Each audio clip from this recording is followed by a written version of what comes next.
Hello all our future nurses. तो कैसे हैं आप सभी लोग। स्वागत है आप सभी का एक बार फिर अपने YouTube channel nursing notes with Mahesh पर। आज मैं आपके लिए सिंपली बेसिक एनाटॉमी पर नोट्स लेकर आया हूं कि एनाटॉमी होती क्या है। एनाटॉमी होती क्या है हम तो सिंपली डेफिनेशन देखें। सिंपली डेफिनेशन की बात करें, the study of structure of body parts is known as anatomy. यानी आप किसी भी बॉडी के किसी भी ऑर्गन के स्ट्रक्चर के बारे में स्टडी करेंगे तो वो एनाटॉमी कहलाएगी। ठीक है, अब आपने किसी भी ऑर्गन के स्ट्रक्चर के बारे में तो स्टडी कर ली, लेकिन वो वर्क कैसे करेगा। जैसे आपने स्टोमक के बारे में स्टडी करी तो स्टोमक में डाइजेशन कैसे होएगा, फूड का एब्जॉर्प्शन कैसे होगा, ये सब हम किस में पढ़ते हैं, फिजियोलॉजी में पढ़ते हैं। तो फिजियोलॉजी की सिंपली हम डेफिनेशन की बात करें तो the physiology is the study of how the body organ work together. यानी एक बॉडी ऑर्गन कैसे वर्क करेगा, ये सिंपली हम किस में पढ़ते हैं, फिजियोलॉजी में पढ़ते हैं। ठीक है, जैसे such as physiology of respiration कैसे होएगा। ठीक है, अब आपको जानकर हैरानी होगी कि ह्यूमन बॉडी जो होती है वो लगभग 30 ट्रिलियन सेल से मिलकर बनी होती है। हाँ, 30 ट्रिलियन सेल से मिलकर बनी होती है। आपने सुना होगा ना, सिंपली लोग बाग बोलते हैं कि ये तो लखपति है, फिर अरबपति, फिर खरबपति। यानी एक खरब बराबर होता है 10⁻12, है ना। एक खरब बराबर कितना होता है हमारा, 10⁻12। इतनी रिचेस्ट है आपकी बॉडी। आप बोलते हो ना मेरे पास तो कुछ भी नहीं है, लेकिन आपकी बॉडी के पास बहुत कुछ है, आप बहुत अमीर हो। ठीक है, आइए अब हम बेसिक स्ट्रक्चर पढ़ते हैं कि कैसे क्या मिलकर बना होता है। सबसे पहले सेल के बारे में अगर अब हम बात करें तो आप जानते हो, सिंपली आप बचपन से पढ़ते आ रहे हो कि सेल क्या होती है, कैसे वर्क करती है। ठीक है, तो मुझे ज़्यादा डिस्कस करने की ज़रूरत नहीं है आई थिंक। ठीक है, सेल्स जब आइडेंटिकल सेल्स मिलकर हमारी टिश्यू का फॉर्मेशन करती है और टिश्यूज मिलकर हमारे एक ऑर्गन का फॉर्मेशन करते हैं, पूरे ऑर्गन का।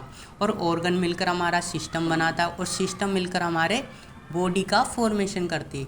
ये हमारी बेसिक स्ट्रक्चर होती है। ठीक है, अब हम एनाटोमी में पढ़ी जाने वाली 6 टर्म के बारे में पढ़ेंगे। अब आप सोच रहे होंगे कि ये टर्म क्या होती है। बेसिकली हम एनाटोमी में हमारी 6 टर्म यूज़ करते हैं जो एक ऑर्गन के लिए ज़रूरी होती है। ऑर्गन कहाँ पर सिचुएटेड है, उसके साइड में क्या है, उसके नीचे क्या है, उसके ऊपर क्या है, उसके पीछे क्या है, ये हम सिंपली इन टर्म में पढ़ेंगे। जैसे कि आप एक क्लासरूम में बैठे हो, आपके साइड में भी दोस्त है और आपके आगे भी दोस्त है, पीछे भी दोस्त है। ठीक है, तो आप बोलोगे कि मेरे साइड में भी दोस्त है, आगे भी दोस्त है और पीछे भी दोस्त है। तो यहाँ पर भी यही मीन है यहाँ पर कि एक ऑर्गन है। जैसे आपने स्टोमक ले लिया तो स्टोमक के साइड में क्या है, ऊपर क्या है, नीचे क्या है और आगे क्या है, पीछे क्या है। ये हम एनाटोमी में इस प्रकार से दर्शाते हैं। ठीक है, तो सबसे पहले 6 टर्म हमारी मीडियल, लेटरल, फिर एंटीरियर, फिर पोस्टीरियर, इन्फीरियर एंड सुपीरियर। ये हमारी बेसिकली 6 टर्म होती है। ठीक है, मीडियल का सिंपली मीन होता है बीच में, यानी एक ऑर्गन के बीच में क्या सिचुएटेड है। ठीक है, लेटरल का सिंपली मीन होता है कि साइड में क्या सिचुएटेड है। जैसे आपने स्टोमक ले लिया तो स्टोमक के साइड में क्या सिचुएटेड होएगा, रिब्स प्रेजेंट होएगी, डायफ्राम प्रेजेंट होएगा। ये हम लेटरल टर्म में लिखेंगे। ठीक है, एंटीरियर, अब उस ऑर्गन के एंटीरियर आगे क्या है, ये हम एंटीरियर वाले पार्ट में लिखेंगे। पोस्टीरियर, उस ऑर्गन के पोस्टीरियर क्या सिचुएटेड है। इन्फीरियर में क्या है, उसके सुपीरियर यानी सबसे ऊपर वाला, यानी ऊपर वाले पार्ट में उसकी क्या सिचुएटेड है। आप सोच रहे होंगे कि ये पढ़ा क्या रहे हैं, तो ये आपके लिए नया नया लग रहा होगा, लेकिन धीरे धीरे आप जैसे पढ़ोगे, रोज़ आपके डेली यूज़ में आएंगे तो आप सीख जाओगे धीरे धीरे। एनाटोमी में ये टर्म यूज़ की जाती है, आपको धीरे धीरे ये याद हो जाएगी। ठीक है, अब हम बेसिकली 4 कैविटी, हमारी जो 4 कैविटी होती है बॉडी की, उनके बारे में बात कर लेते हैं। आपको पता होगा कि हमारी 4 कैविटी होती है बॉडी में। 4 कैविटी में हमने डिवाइड किया है बॉडी को। सबसे पहले होती है क्रेनियल और ओरल कैविटी। ठीक है, सेकेंड वन होती है अपनी thoracic cavity and the third abdominal and 4 one pelvic cavity. ठीक है, अब एब्डोमिनल कैविटी नाम से पता चल रहा है, एब्डोमिनल का मतलब होता है हमारा पेट, स्टोमक, यानी स्टोमक की बात कर रहे हैं हम। ठीक है, अब एब्डोमिनल कैविटी को हमने सूटेबल डिवाइडेड सूटेबल हो हमारे लिए किसी ऑर्गन की स्टडी के बारे में, तो इसके लिए हमने इसको 9 रीजन में डिवाइड किया है कि कौन से रीजन में कौन सा ऑर्गन सिचुएटेड है हमारा। ठीक है, हमारे एब्डोमिनल कैविटी में बहुत सारे ऑर्गन्स आते हैं, जैसे कि पैनक्रियाज आ गया, लीवर आ गया, स्टोमक आ गया, स्मॉल एंड लार्ज इंटेस्टाइन आ गई, गोल ब्लैडर आ गया। तो इन सब के बारे में स्टडी करना, कहाँ पर कौन सिचुएटेड है, तो इन सब के बारे में स्टडी करने के लिए हमने इसको बेसिकली 9 रीजन में डिवाइड कर दिया। मैं आपको सिंपली बता देना चाहता हूँ कि जो हमारी एनाटोमी होती है उसमें हम राइट साइड को हम जो हमारा राइट वाला हैंड है उसको हम लेफ़्ट साइड मानेंगे, और जो हमारा लेफ़्ट वाला हैंड है उसकी साइड को हम राइट मानेंगे। ठीक है, यानी ये वाली साइड हमारी राइट वाली हो और इधर वाली हमारी लेफ़्ट वाली है।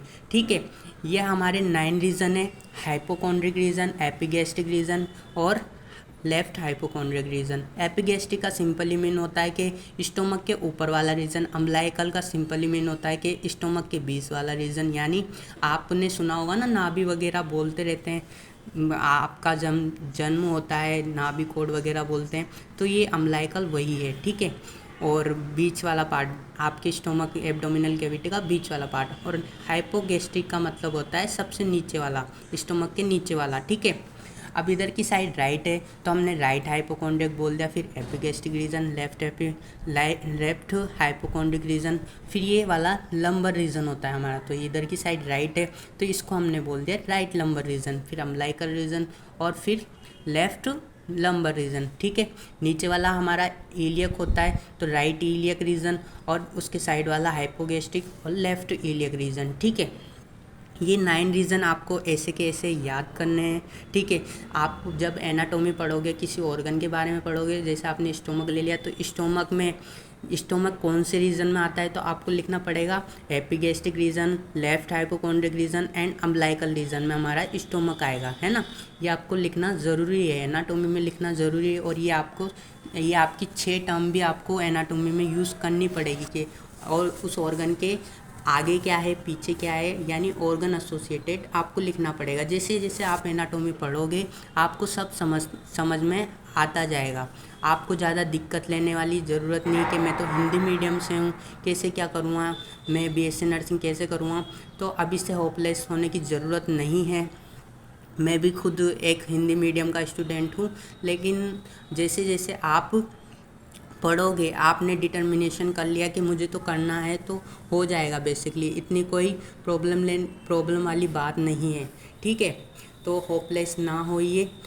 शुरू में आपको प्रॉब्लम आ सकती है, लेकिन ज़्यादा नहीं आएगी अगर आपने डिटर्मिनेशन कर लिया कि मुझे करना है तो।